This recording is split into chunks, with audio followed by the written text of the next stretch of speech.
সাইয়েদনা ইব্রাহিম আলাইহিস সালামের ভাতিজা ছিলেন লূত আলাইহিস সালাম। আর ইব্রাহিম আলাইহিস সালামের সন্তানদের মধ্যে দুই সন্তানদের বংশধারা পৃথিবীতে সুখ্যাতি পেয়েছে, সুপরিচিতি পেয়েছে। তাদের মধ্যে একজন হলেন তার স্ত্রী হাজেরার গর্ভ থেকে জন্ম নেওয়া শিশু আল্লাহর নবী সাইয়েদনা ইসমাঈল আলাইহিস সালাম, যাদের বংশধরকে বলা হয় বানু ইসমাঈল। আর ইব্রাহিম আলাইহিস সালামের প্রথম স্ত্রী সারার গর্ভজাত সন্তান ইসহাকের ঘরে জন্ম নেওয়া সাইয়েদনা ইয়াকুব আলাইহিস সালামের থেকে যে বংশধারা নেমে এসেছে সেটাকে বলা হয় বানু ইসরাইল বা বনি ইসরাইল। ইয়াকুব আলাইহিস সালামের পরে ঈসা আলাইহিস সালাম পর্যন্ত পৃথিবীতে যত নবী এসেছেন, যত রাসূল এসেছেন, সকল নবী ছিলেন বনি ইসরাইলের নবী, সকল নবী ছিলেন ইয়াকুব আলাইহিস সালামের বংশধর। এটা আপনারা মনে রাখবেন। আইইউবি মিডিয়া, অপসংস্কৃতি মুক্ত আধুনিক ভিডিও সেন্টার।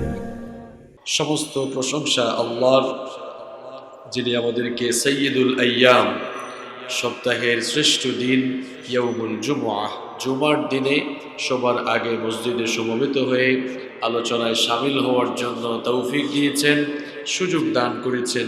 সেজন্যে আমরা আমাদের মহান রবের দরবারে তার শেখানো ভাষা অনুযায়ী মস্তক অবনত চিত্তে শুকরিয়া আদায় করছি, সকলেই পড়ছি আলহামদুলিল্লাহ। দরুদ এবং সালাম পেশ করছি সর্বকালের, সর্বযুগের সর্বশ্রেষ্ঠ মহামানব, আমাদের প্রাণপ্রিয় নবী রাহমাতাল লিল আলামিন, বিশ্ব নবী মুহাম্মদুর রাসূলুল্লাহ সাল্লাল্লাহু আলাইহি ওয়াসাল্লামের প্রতি, যিনি আমাদেরকে তাওহীদের সুমহান দীক্ষা দিয়েছেন এবং শিরক আর বেদআতের ব্যাপারে আমাদেরকে সুস্পষ্টভাবে সতর্ক করেছেন। আল্লাহুম্মা সাল্লি আলাইহি আল্লাহুম্মা বারিক আলাইহি। সম্মানিত মুসল্লিবৃন্দ, অনেকদিন পর আপনাদের সাথে দেখা। আপনারা সবাই ভালো আছেন তো? আলহামদুলিল্লাহ। আমরা একটি বিষয় নিয়ে ধারাবাহিকভাবে আলোচনা শুরু করেছিলাম। কোন বিষয়ে আলোচনা চলছে মনে আছে তো আপনাদের? নাকি কয়েক সপ্তাহ গ্যাপ থাকায় ভুলে যান নাই তো? আমরা নবীদের দাওয়াতি জীবন এই শিরোনামে গত 7 জুমা একটানা ধারাবাহিক আলোচনা করেছি আলহামদুলিল্লাহ। কোরআনুল কারীমে আল্লাহ তাআলা যে সকল নবী এবং রাসূলগণদের বায়োগ্রাফি বা দাওয়াতি জীবন নিয়ে কথা বলেছেন, আমরা সেই সকল নবী এবং রাসূলদের ব্যাপারে আলোচনা শুরু করেছিলাম। আল্লাহ তাআলা বিশ্ব মানবতার হেদায়েতের জন্য অসংখ্য নবী এবং রাসূল পাঠিয়েছেন। তার মধ্য থেকে যাদের নাম কোরআনুল কারীমে এসেছে এবং যাদের ব্যাপারে কোরআনে বর্ণনা এসেছে, আমরা তাদের ব্যাপারে আলোচনা শুরু করেছি। গত 7 জুমায় আমরা যাদের ব্যাপারে কথা বলেছি তারা হলেন পৃথিবীর প্রথম মানুষ এবং প্রথম নবী সাইয়েদিনা আদম আলাইহিস সালাম। এরপরে আমরা নূহ আলাইহিস সালামের ব্যাপারে কথা বলেছিলাম। তারপরে আমরা হুদ আলাইহিস সালামের ব্যাপারে কথা বলেছি। এরপরে আমরা সালেহ আলাইহিস সালামের ব্যাপারে কথা বলেছি। তারপরে আমরা ইব্রাহিম আলাইহিস সালামের ব্যাপারে কথা বলেছি এবং সর্বশেষ আমরা আল্লাহর নবী সাইয়েদিনা লূত আলাইহিস সালামের সমকামী জাতি ধ্বংসের কাহিনী বর্ণনা করেছিলাম।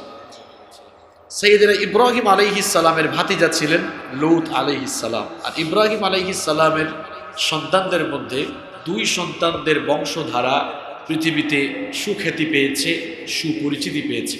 তাদের মধ্যে একজন হলেন তার স্ত্রী হাজেরার গর্ভ থেকে জন্ম নেওয়া শিশু আল্লাহর নবী সাইয়েদনা ইসমাঈল আলাইহিস সালাম, যাদের বংশধরকে বলা হয় বানু ইসমাঈল।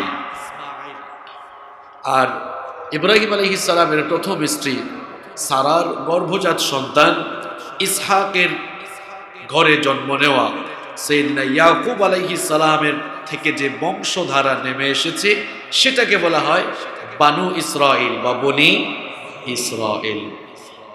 ইয়াকুব আলাইহিস সালামের পরে ঈসা আলাইহিস সালাম পর্যন্ত পৃথিবীতে যত নবী এসেছেন, যত রাসূল এসেছেন, সকল নবী ছিলেন বনি ইসরাইলের নবী, সকল নবী ছিলেন ইয়াকুব আলাইহিস সালামের বংশধর। এটা আপনারা মনে রাখবেন। ইয়াকুব আলাইহিস সালামের পরে পৃথিবীতে মুহাম্মদ সাল্লাল্লাহু আলাইহি ওয়াসাল্লামের আগে, মুহাম্মদ সাল্লাল্লাহু আলাইহি ওয়াসাল্লামের আগের নবীর নাম কি জানেন না আপনারা? মুহাম্মদ সাল্লাল্লাহু আলাইহি ওয়াসাল্লামের আগের নবীর নাম ঈসা আলাইহিস সালাম। যে ঈসা আলাইহিস সালাম পর্যন্ত, ইয়াকুব আলাইহিস সালাম থেকে ঈসা আলাইহিস সালাম পর্যন্ত পৃথিবীতে যত নবী এসেছেন, যত রাসূল এসেছেন, সকল নবী সকল রাসূল ছিলেন বনি ইসরাইলের বংশধর।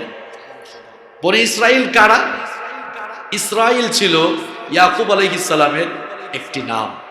পৃথিবীতে দুইজন নবীর দুইটা নাম ছিল, অর্থাৎ একজনের দুইটা নাম।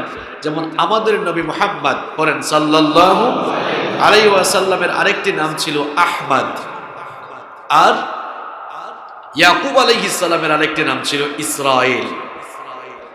ইসরাইল শব্দের অর্থ হচ্ছে আল্লাহর বান্দা।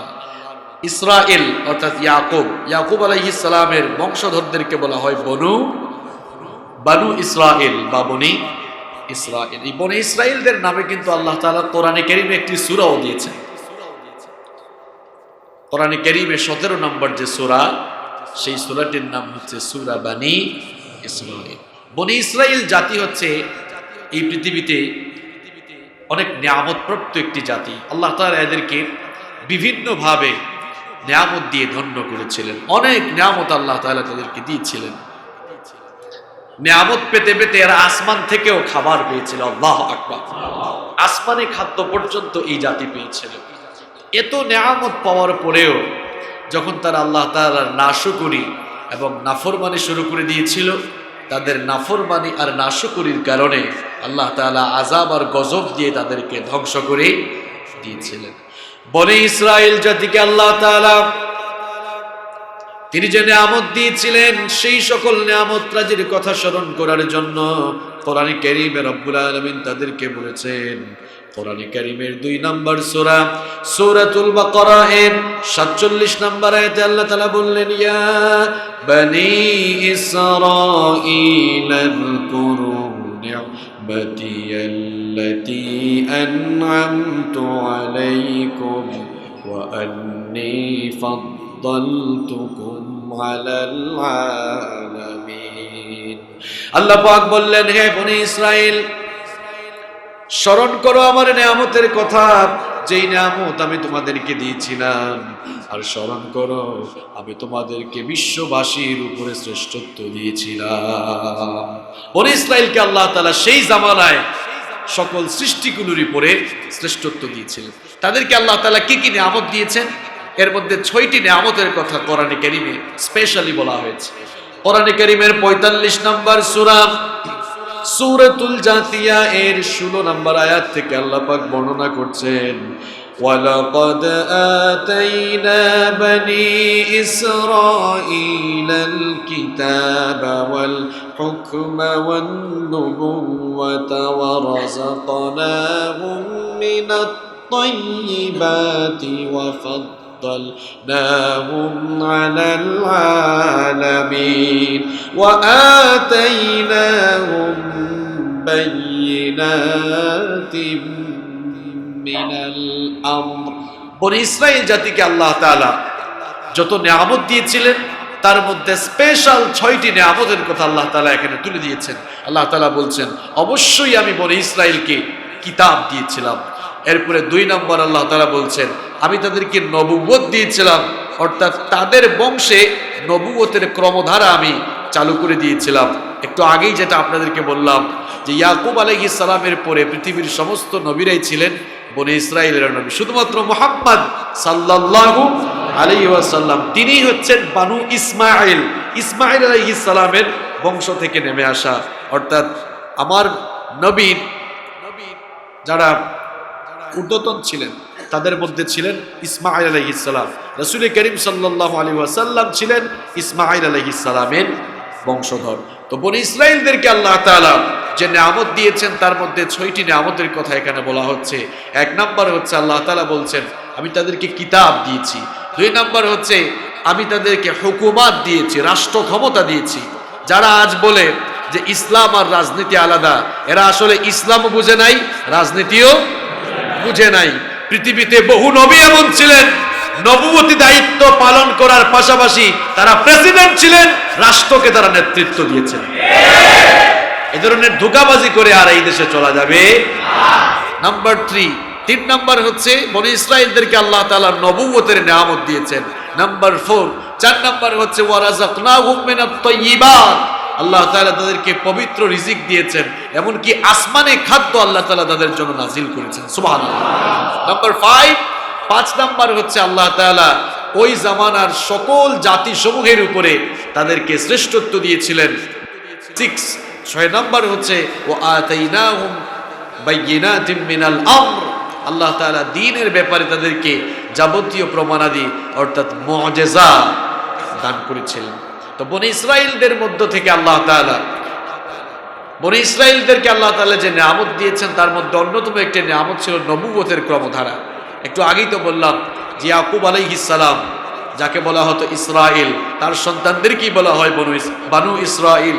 এই বনি ইসরাইলদের মধ্যে আল্লাহ তাআলা নবুয়তি সবচাইতে বেশি দিয়েছেন। আর বনি ইসরাইলদের মধ্যে সর্বপ্রথম যাকে নবুয়ত দেওয়া হয়েছিল তিনি হচ্ছেন ইয়াকুব আলাইহিস সালামের ছেলে আল্লাহর নবী সাইয়েদনা ইউসুফ আলাইহিস সালাম। আজ আমরা ইউসুফ আলাইহিস সালামের ব্যাপারে কথা বলবো ইনশাআল্লাহ। সম্মানিত মুসল্লিবৃন্দ, নবীগণের মধ্যে একমাত্র নবী হলেন ইউসুফ আলাইহিস সালাম, যার পুরো কাহিনী আল্লাহ তাআলা বর্ণনা করার জন্য কোরআনুল কারীমে আলাদা একটি সূরা আল্লাহ নাযিল করেছেন। কত মর্যাদা সম্পন্ন নবী! ইউসুফ আলাইহিস সালাম ছাড়া পৃথিবীতে কোন নবীর ব্যাপারেই আল্লাহ তাআলা পুরো একটি সূরা নাযিল করে শুধু তার কাহিনী বলেন নাই, এমন কোন নবী পাওয়া যায় না। শুধুমাত্র ইউসুফ আলাইহিস সালাম, যার ব্যাপারে আল্লাহ তাআলা কোরআনে কারীমের 12 নম্বর সূরা ইউসুফ নাযিল করে ইউসুফ আলাইহিস সালামের পুরো কাহিনী ওই সূরার মধ্যে তুলে দিয়েছেন। সুবহানাল্লাহ পড়েন। আমাদের দেশে অনেকে ইউসুফ জুলাইখার কাহিনী খুব মজা করে বলে, বিভিন্ন সাহিত্যের মধ্যে উপন্যাসের মধ্যে ইউসুফ জুলাইখার কাহিনী ঢুকিয়ে দেওয়া হয়েছে। সেখানে এত মিথ্যা, এত বানোয়াট গল্প কাহিনী ঢুকিয়ে দেওয়া হয়েছে, যেই মিথ্যা বানোয়াট কথার কারণে ইউসুফ আলাইহিস সালামের চরিত্র নিয়ে সেখানে খুব আজে বাজে মন্তব্য করা হয়েছে। নবীগণের ব্যাপারে কথাবার্তা বলার ক্ষেত্রে অত্যন্ত সাবধানতা অবলম্বন করতে হবে, কারণ আম্বিয়া আলাইহিমুস সালাম তারা হচ্ছেন এই পৃথিবীতে অন্যান্য মানুষের তুলনায় সবচেয়ে শ্রেষ্ঠ মানুষ। তাদেরকে কন্ট্রোল করেছেন স্বয়ং আল্লাহ। আপনি ইউসুফ আলাইহিস সালামের কাহিনী পড়তে মন চায়, আজে বাজে উপন্যাস থেকে কেন পড়েন? সরাসরি কোরআন খুলেন, কোরআন খুলে পড়া শুরু করেন, একেবারে নির্ভেজাল, নির্ভুল এবং ফ্রেশ ইনফরমেশন সেখান থেকে আমরা পাবো ইনশাআল্লাহ। তো ইউসুফ আলাইহিস সালামের বাবা ছিলেন ইয়াকুব আলাইহিস সালাম। ইয়াকুব আলাইহিস সালামের 12 জন পুত্র সন্তান ছিল। তিনি তার এই 12টি ছেলের মধ্যে ইউসুফ আলাইহিস সালামকে একটু বেশি মহব্বত করতেন, বেশি ভালোবাসতেন। আর ইউসুফ আলাইহিস সালামকে আল্লাহ তাআলা এই দুনিয়ার অর্ধেক সৌন্দর্য দান করেছিলেন। সুবহানাল্লাহ! কি সুন্দর সুপুরুষ তিনি ছিলেন, যাকে দেখে চোখ ফেরানো যেত না। ইউসুফ আলাইহিস সালামকে তার বাবা ইয়াকুব আলাইহিস সালাম কেন এত বেশি ভালোবাসতেন? শুধুমাত্র সৌন্দর্যের কারণে নয়, কারণ ইউসুফ আলাইহিস সালামের ললাট দেশে তার বাবা ইয়াকুব আলাইহিস সালাম নবুয়তের মোহর দেখেছিলেন এবং ওহির মাধ্যমে তিনি জানতে পেরেছিলেন তার এই ছেলেকে আল্লাহ তাআলা নবুয়ত দান করবেন। এজন্য তিনি ইউসুফ আলাইহিস সালামের প্রতি বেশি আগ্রহী ছিলেন, তাকে বেশি মহব্বত করতেন, বেশি ভালোবাসতেন। তো ইউসুফ আলাইহিস সালামের কাহিনী সূরা ইউসুফের মধ্যে সূরা ইউসুফের 3 নম্বর আয়াত থেকে শুরু হয়েছে। ইউসুফ আলাইহিস সালামের কাহিনী কোরআনে যেভাবে এসেছে আমি সেভাবেই বললাম। আপনারা এর আগেও শুনেছেন, আমি যতজন নবীর আলোচনা শুরু করেছি সকল নবীর আলোচনা শুরু করেছি সরাসরি কোরআন থেকে। আমি কোরআনের বাহিরে কোনো আজে বাজে কিচ্ছা কাহিনী বলি না। কোরআনের বাহিরে বিভিন্ন আজে বাজে কাহিনী যুক্ত করে রসকস লাগানো যাবে, কিন্তু এটা ঠিক হবে না, কারণ নবীরা পৃথিবীর শ্রেষ্ঠ মানুষ, তাদের ব্যাপারে কথাবার্তা বলার ক্ষেত্রে সাবধানতা অবলম্বন করতে। আমাদের দেশে আজ এক শ্রেণীর বক্তা বের হয়েছে, যারা নবীদের কিচ্ছা কাহিনী রসকস লাগিয়ে মানুষকে ভালো লাগানোর জন্য কিংবা নিজেরা ভাইরাল হওয়ার জন্য খুব মজা করে করে তারা নবীগণের কাহিনী মানুষের সামনে তুলে ধরে নিজে একটু সাবধানতা অবলম্বন করে না, সতর্কতা অবলম্বন করে না। কি আর বলবো, আমরা মনে হয় কিয়ামতের একেবারে দ্বার প্রান্তে আছি। যা শুরু হয়েছে এখন দেশে, কথাবার্তা বলার ক্ষেত্রে সাবধানতা নাই, যার যা মন চায় সে তাই বলতেছে। ইসলামটাকে আজ যেন হাসির পাত্র বানিয়ে ফেলা হচ্ছে। ওলামায়ে কিরাম যারা আছেন তারা একটু ওজন করে কথা বলতে হবে। যে কথা বলা দরকার সেই কথাই বলা উচিত। এমন পাতলা কথা বলা উচিত না যে এই পাতলা কথা বলার কারণে মানুষের কাছে আপনি পাতলা হয়ে যাবেন এবং ইসলামটাকে মানুষের সামনে আপনি হাসির খোরাক হিসেবে পৌঁছে দিবেন। এমন কথা না বলাই শ্রেয়। সম্মানিত ভাইয়েরা, তো ইউসুফ আলাইহিস সালামের কাহিনী শুরু হয়েছে 4 নম্বর আয়াত থেকে শুরু হচ্ছে। তিনি স্বপ্ন দেখেছিলেন। ইউসুফ আলাইহিস সালাম স্বপ্ন দেখলেন। স্বপ্ন দেখার পরে তিনি তার স্বপ্ন তার বাবার সাথে শেয়ার করলেন। সূরা ইউসুফের 4 নম্বর আয়াত থেকে কাহিনী এভাবে শুরু হলো, ইয ক্বালা ইউসুফু লিআবিহি ইয়া আবাতি ইন্নী রাআইতু আহাদা আশারা কাওকাবান ওয়াশ-শামসা ওয়াল কমারা রাআইতুহুম লি সাজিদিন। আল্লাহ তাআলা বলছেন, স্মরণ করো ইউসুফ যখন তার বাবাকে বলেছিল, গো আমার বাবা, আমি স্বপ্নে দেখেছি 11টি নক্ষত্র, সূর্য আর চন্দ্র আমার পায়ে সাজদায় অবনত হয়েছে। এই স্বপ্ন আমি দেখেছি। তার ছেলে ইয়াকুব আলাইহিস সালামের ছেলে ইউসুফ আলাইহিস সালাম যখন এই স্বপ্ন দেখলেন, ইয়াকুব আলাইহিস সালামকে তিনি যখন সেই স্বপ্নের কথা শেয়ার করলেন, ইয়াকুব আলাইহিস সালাম তার ছেলেকে বললেন, ক্বালা ইয়া বুনাইয়া লা তাকসুস রুয়াকা আলা ইখওয়াতিকা ফায়াকিদু লাকা কাইদা ইন্নাশ শাইতানা লিল ইনসানি আদুউম মুবিন। ইয়াকুব আলাইহিস সালাম তখন বললেন, ও আমার ছেলে ইউসুফ, শোনো, তুমি যে স্বপ্ন দেখেছো এই স্বপ্নের কথা তুমি তোমার ভাইদের সাথে শেয়ার করো না, তোমার ভাইদেরকে বলো না। তুমি যদি তোমার ভাইদের সাথে এই স্বপ্নের কথা শেয়ার করো তাহলে তোমার ভাইয়েরা তোমাকে নিয়ে ষড়যন্ত্র করবে, চক্রান্ত করতে পারে। এজন্য তুমি তোমার স্বপ্নের কথা তোমার ভাইদের সাথে শেয়ার করো না।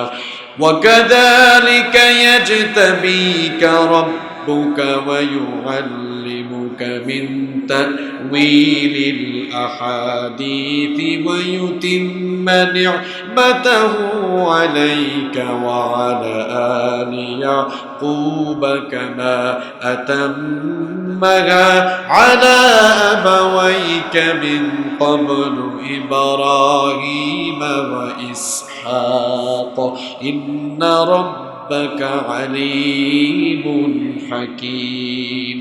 তিনি তার ছেলেকে বললেন, এভাবেই আল্লাহ তাআলা তোমাকে মনোনীত করবেন আর তিনি তোমাকে স্বপ্নের ব্যাখ্যা শিখাবেন, তোমার উপরে তার নিয়ামতকে পরিপূর্ণ করবেন। যেভাবে আল্লাহ তাআলা তোমার পূর্বে তোমার পূর্বপুরুষদের উপরে নিয়ামত পরিপূর্ণ করেছিলেন, ইব্রাহিমের উপরে, ইসহাকের উপরে, সেভাবে আল্লাহ তাআলা তোমার উপরেও তার নিয়ামতকে পরিপূর্ণ করবেন।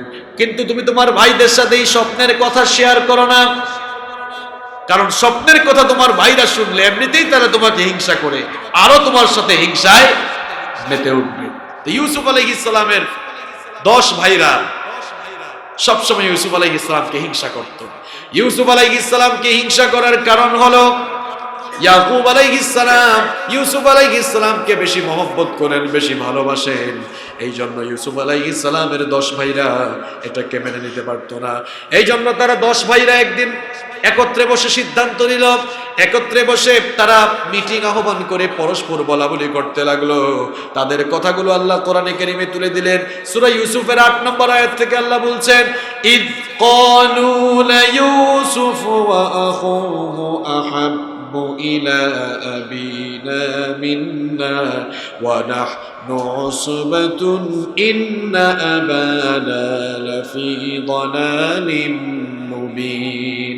10 ভাইরা একত্রিত হয়ে বলল, দেখো আমাদের বাবা আমাদের চাইতে ইউসুফকে বেশি ভালোবাসেন, আমাদের বাবা আমাদের চাইতে ইউসুফকে বেশি পছন্দ করেন, অথচ আমরাই হলাম সবচেয়ে বেশি শক্তিশালী। এরপরেও আমাদের বাবা এই আমাদের 10 জনকে বাদ দিয়ে ইউসুফকে বেশি ভালোবাসেন। ইউসুফকে বেশি পছন্দ করেন। আমাদের বাবা বিভ্রান্তির ভেতরে রয়েছে। তারা পরস্পর বলা বলি করতে লাগলো, ও কতলু ইউসুফা আমিতরাহুহু আরদাইয়াখলু লাকুম ওয়াজহু আবিকুম ওয়া তাকুনু মিন বাদিহি কওমান সালিহিন। তারা পরস্পর বলা বলি করতে লাগলো, ইউসুফকে চলো আমরা হত্যা করে ফেলি, অথবা আমরা তাকে নিয়ে কোনো কুয়ার মধ্যে ফেলে দেই, আমরা তাদেরকে হত্যা করি, অথবা কোনো জমিনের মধ্যে রেখে আসি, কোনো দূরবর্তী জায়গায় যদি রেখে আসি, তাহলে আমরা আমাদের বাবার আরো বেশি কাছে যেতে পারবো, আমরা আমাদের বাবার সান্নিধ্য লাভ করব। আর ইউসুফের প্রতি জুলুম করার পরে আমরা তাওবা করে পরে ভালো মানুষ হয়ে যাব।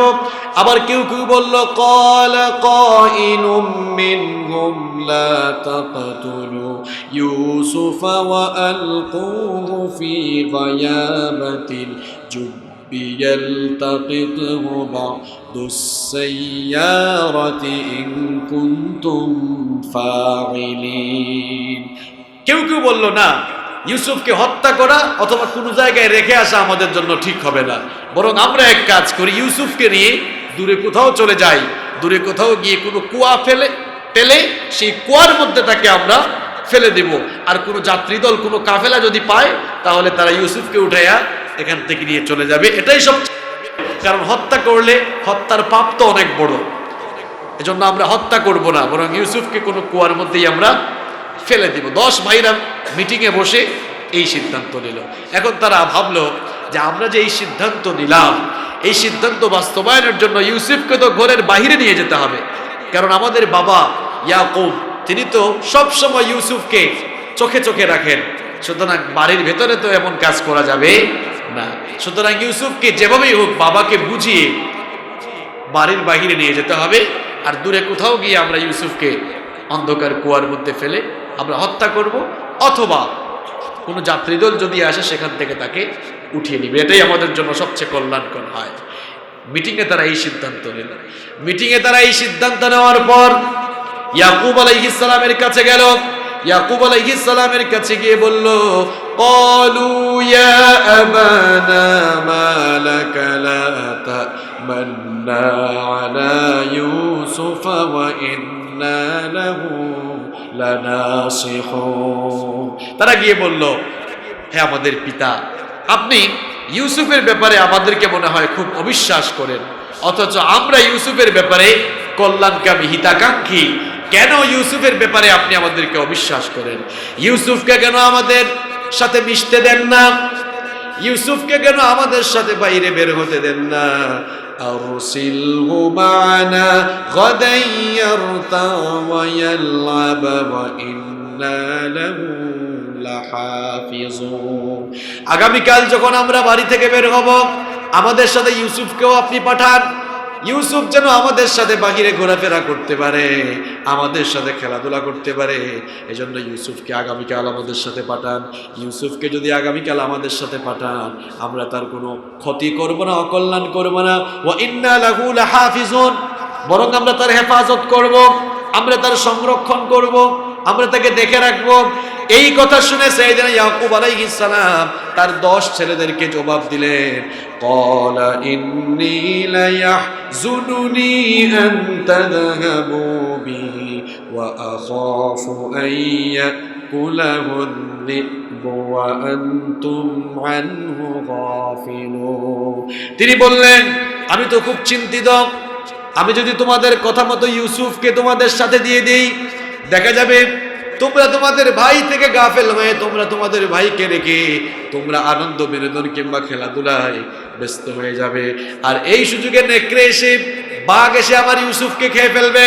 সুতরাং ইউসুফকে তোমাদের সাথে না দেওয়াটাই ভালো হবে, কারণ তোমরা ইউসুফ থেকে গাফেল হয়ে গেলে ইউসুফকে কোনো নেকড়ে আক্রমণ করে খেয়ে ফেলবে। তখন 10 ভাইরা জবাব দিয়েছিল, ক্বালু লাইন আকালাহু আয-যি'বু ওয়া নাহনু উসবাতুন ইন্না ইযাল লাখাসিরুন। তারা বলল, হে আমাদের বাবা, আমরা 10 ভাই অত্যন্ত শক্তিশালী, আমরা 10 ভাই আমাদের ভাই ইউসুফকে নিয়ে বের হব, আর আমরা থাকা সত্ত্বেও বাঘ আমাদের ভাইকে খেয়ে ফেলবে, এটা তো হতে পারে না। এমনটা হলে তো আমরা ক্ষতিগ্রস্ত হয়ে যাব। বাঘ আমাদের ভাইকে আক্রমণ করে কিছুই করতে পারবে না, বরং আমরা আমাদের ভাইকে প্রোটেক্ট করব, হেফাজতে রাখব। এইরকম করে ইউসুফ আলাইহিস সালামকে বুঝিয়ে, এইরকম করে ইয়াকুব আলাইহিস সালামকে বুঝিয়ে, তারা তাদের বাবাকে বুঝিয়ে তাদের ভাই ইউসুফ আলাইহিস সালামকে নিয়ে পরের দিন ঘর থেকে তারা বের হয়ে গেল। ঘর থেকে যখনই তারা বের হলো, ইয়াকুব আলাইহিস সালাম তার ছেলে ইউসুফ আলাইহিস সালামকে যত দূর দেখা যায় তত দূর তাকিয়ে আছেন। যখনই ওই 10 ভাইরা লক্ষ্য করলো পেছন থেকে আর বাবাকে দেখা যায় না, দূরে কোথাও যখন তারা চলে গেল, এবার তারা ইউসুফ আলাইহিস সালামের উপরে নির্যাতন শুরু করে দিল। ইউসুফ আলাইহিস সালামকে গালিগালাজ করা আরম্ভ করলো। ইউসুফ আলাইহিস সালামকে তারা এবার মারধর করা শুরু করলো। ইউসুফ আলাইহিস সালাম তাদেরকে বললেন, কি ব্যাপার ভাইরা আমার, আমার উপরে তোমরা টর্চারিং করো কেন, আমাকে গালিগালাজ করো কেন, আমাকে তোমরা মারো কেন? তোমরা তো বাবাকে বলেছিলে আমাকে সাথে নিয়ে বের হয়েছো ঘোরাঘুরি করার জন্য, খেলাধুলা করার জন্য। আমাকে সাথে নিয়ে ঘোরাঘুরি না করে, খেলাধুলা না করে আমাকে গালিগালাজ করছো কেন, আমার উপরে টর্চারিং করছো কেন? 10 ভাইরা আরো বেশি মারপিট করা শুরু করলো। এরপরে তারা সবাই মিলে সিদ্ধান্ত নিল, কোরআনে কারীমে রব্বুল আলামিন বলছেন, ফালাম্মা যাগাবু বি ওয়া আজমাউ আন ইয়াজআলুহু ফি গায়াবাতিল জুব্বি ওয়া আওহাইনা ইলাইহি লাতুনাব্বিআন্নাহুম বিআমরিহিম হাযা ওয়া হুম লা ইয়াশউরুন। 10 ভাইরা এবার সিদ্ধান্ত নিল, ইউসুফকে আমরা অন্ধকার একটি কুয়ার মধ্যে ফেলে দিব। অন্ধকার কুয়া, একটি কুয়া তারা পেয়ে গেল। সেই কুয়ার মধ্যে ইউসুফ আলাইহিস সালামকে নিয়ে তার জামা খুলে ইউসুফ আলাইহিস সালামকে ওই অন্ধকার কুয়ার মধ্যে তারা ফেলে দিল। ইউসুফ আলাইহিস সালামকে অন্ধকার কুয়ায় ফেলে তারা ইউসুফ আলাইহিস সালামের জামায় এবার রক্ত মাখালো। একটা ছাগল জবাই করে ছাগলের রক্ত ইউসুফ আলাইহিস সালামের জামার মধ্যে মাখিয়ে দিল। তারপরে সেই রক্ত মাখা জামা নিয়ে তারা ইয়াকুব আলাইহিস সালাম অর্থাৎ তাদের বাবার কাছে গেল। ওয়াজাউ আবাহুম ইশাআন ইয়াবকুন, কান্না করে করে তাদের বাবা ইয়াকুব আলাইহিস সালামের কাছে তারা গেল। ইয়াকুব আলাইহিস সালামের কাছে কান্নাময় ভঙ্গিতে গিয়ে তারা বলল, ক্বালু ইয়া আবানা ইন্না যাহাবনা নাস্তাবিকু ওয়া তারাকনা ইউসুফা ইনদা মাতাইনা ফাআকালাহু আয-যি'বু ওয়া মা আনতা বিমুমিনিন লানা ওয়ালাউ কুন্না সাদিকিন। তারা গিয়ে বলল, গো আমাদের বাবা, আমরা যখন ইউসুফকে নিয়ে বের হয়েছিলাম আমরা পরস্পর প্রতিযোগিতায় মত্ত হয়ে গেলাম, আর ইউসুফকে আমাদের মালপত্রের কাছে রেখে গিয়েছিলাম। মালপত্রের কাছে ইউসুফকে রেখে আমরা যখন প্রতিযোগিতা করতে গেলাম, ফিরে এসে দেখি একটা নেকড়ে ইউসুফের উপরে আক্রমণ করে ইউসুফকে খেয়ে ফেলেছে। আপনি তো আমাদেরকে বিশ্বাস করবেন না, এটা আমরা ভালো করেই জানি, কারণ আমাদের 10 ভাইদের থেকে আমাদের ভাই ইউসুফকে আপনি বেশি পছন্দ করেন। আমরা জানি আমাদের কথা আপনি বিশ্বাস করবেন না, এই জন্য আমরা সাথে করে প্রমাণ নিয়ে এসেছি। ওয়াজাউ আলা কামিসিহি বিদামিন কাযিবিন ক্বালা বাল সাওয়ালাত লাকুম আনফুসুকুম আমরা। তারা বলল, আমরা জানি আমাদের কথা আপনার বিশ্বাস হবে না, এই যে দেখেন রক্ত মাখা জামা নিয়ে এসেছি, ইউসুফকে যে বাঘ খেয়েছে, এই দেখেন ইউসুফের রক্ত এখনো জামার মধ্যে লেগে আছে। ইয়াকুব আলাইহিস সালাম তো নবী ছিলেন, নবীর সাথে মিথ্যা বললে নবী কি টের পাবেন না? নবীরা তো সাধারণ কোনো মানুষ নন, তারা অসাধারণ মানুষ। বাঘ কোনো বাচ্চাকে আক্রমণ করলে, বাঘ কি এতই ভদ্র যে জামা কাপড় খুলে এরপরে আক্রমণ করবে? কথা বলেন না কেন? বাঘ কি এতই ভদ্র? বরং সে তার থাবা দিয়ে কাপড় চোপড় ছিন্ন বিচ্ছিন্ন করে তারপরে না খাবে। তো ইয়াকুব আলাইহিস সালাম তো নবী ছিলেন, বললেন, আমার ছেলেরা, তোমরা কি আমাকে এতই বোকা পেয়েছো? আমার ইউসুফকে যদি বাঘ খেয়ে ফেলতো, তাহলে যেই জামা তোমরা আমার কাছে নিয়ে আসলে, জামার মধ্যে শুধু রক্ত কেন? জামাটা তো ছিন্ন বিচ্ছিন্ন থাকার কথা ছিল। জামাটা ছিন্ন বিচ্ছিন্ন নয়, তোমরা যে রক্ত লাগিয়ে এনে আমার সাথে মিথ্যা বলছো, এটা কিন্তু আমি বুঝতে পেরেছি। তখন তিনি তার ছেলেদেরকে বলেছিলেন, ফাসবরুন জামিলুন ওয়াল্লাহুল মুস্তাআনু আলা মা তাসিফুন। তোমরা আমার কাছে বানিয়ে যে কাহিনী রচনা করলে, এ ব্যাপারে আমি আল্লাহর কাছে উত্তম সবর অবলম্বন করছি, কারণ তিনিই আমার জন্য সবচাইতে উত্তম আশ্রয়স্থল। আল্লাহু আকবার। ইউসুফ আলাইহিস সালামের 10 ভাইরা মনে করেছিল ইউসুফকে আমরা অন্ধকার কুয়ায় ফেলে দিয়েছি, ইউসুফ এখন অন্ধকার কুয়ায় হয়ে মারা যাবে, অথবা কোনো কাফেলা যদি এই কুয়ার পাশ দিয়ে অতিক্রম করে পানি সংগ্রহের জন্য বালতি ফেললে ইউসুফকে তারা সেখান থেকে উঠিয়ে সংগ্রহ করে ইউসুফকে তারা সাথে নিয়ে যাবে। ইউসুফ আলাইহিস সালামের অবস্থা কি হয়, পরিণতি কি হয় দেখার জন্য কয়েকদিন পর্যন্ত তারা ওই অন্ধকার কুয়ার প্রতি দৃষ্টি নিবদ্ধ রাখলো। কয়েকদিন পর্যন্ত ওই অন্ধকার কুয়ার কাছে তারা যাওয়া আসা করলো। হঠাৎ করে তারা দেখলো অন্ধকার সেই কুয়ার মধ্যে, সেই কুয়ার পাশ দিয়ে সিরিয়া থেকে মিশরগামী একটি কাফেলা ওই কুয়ার পাশ দিয়ে যাওয়ার সময় তারা তাদের পানি সংগ্রহকে কুয়ার কাছে পাঠালো পানি সংগ্রহ করার জন্য। কোরআনে কারিমে সেই ঘটনা এভাবে এসেছে, وقال الذي وجاءت سيارة فأرسلوا واردهم فأدلى دلوه قال يا بشرى هذا غلام। সেই কুয়ার পাশ দিয়ে সিরিয়া থেকে মিশরগামী একটি কাফেলা যখন যাচ্ছিল, সেই কাফেলার পানি সংগ্রহককে তারা বলেছিল, যেহেতু এখানে একটি কুয়া পেয়েছি, এই কুয়ার মধ্যে বালতি ফেলে পানি সংগ্রহ করো। পানি সংগ্রহক যখন কুয়ার মধ্যে পানি তোলার জন্য বালতি ফেললো, দেখা গেল বালতির মধ্যে পানি না এসে ইউসুফ আলাইহিস সালাম সেই কুয়া থেকে উঠলেন। ইউসুফ আলাইহিস সালামের মতো এত চমৎকার সুন্দর শিশু দেখে ওই পানি সংগ্রহক অবাক হয়ে বলেছিল, ইয়া বুশরা, আজীব এক সুসংবাদের জন্য হাদা গোলাম, খুব সুন্দর এক গোলাম আমরা পেয়েছি। সবাই তখন চলে আসলো, এসে বললো, হায় হায়, এত সুন্দর মানুষ কি হয়, এত সুন্দর এক গোলাম আমরা পেয়েছি। গোলাম বানিয়ে ফেললো তারা। এখন এটাকে আমরা আমাদের পণ্যদ্রব্যের সাথে নিয়ে মিশরে নিয়ে এই ছেলেটাকে বিক্রি করব, তাহলে আমরা অনেক টাকা পাবো। সেই যুগে মানুষ কেনা বেচা জায়েজ ছিল, দাস দাসী বিক্রি হতো। 10 ভাইরা প্রত্যেক দিন এখানে যাওয়া আসা করে। তারা যখন দেখলো, আড়াল থেকে তারা যখন দেখলো একটি কাফেলা ইউসুফকে নিয়ে যাচ্ছে, তারা মনে মনে ভাবলো, এমনি এমনি ইউসুফকে ছাড়া যায় না, এখানেও কিছু পয়সা ইনকাম করা দরকার। নাউযুবিল্লাহি মিন যালিক, এখান থেকেও কিছু পয়সা ইনকাম করা দরকার। ওয়া আসরু বিদাআতান ওয়াল্লাহু আলিমুম বিমা ইয়ামালুন। ওই কাফেলার লোকেরা তারা তাদের পণ্যদ্রব্যের সাথে ইউসুফ আলাইহিস সালামকে লুকিয়ে ফেললো। আল্লাহ তাআলা বলছেন, তারা যা করছে সব জানেন কে?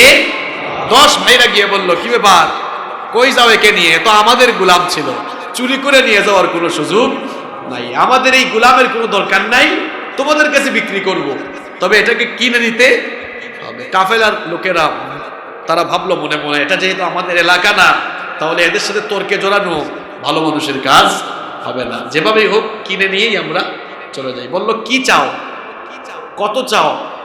তখন দেখা গেল খুব নগণ্য কিছু দিরহামের বিনিময়ে তারা তাদের ভাই ইউসুফ আলাইহিস সালামকে এই কাফেলার কাছে বিক্রি করে দিল।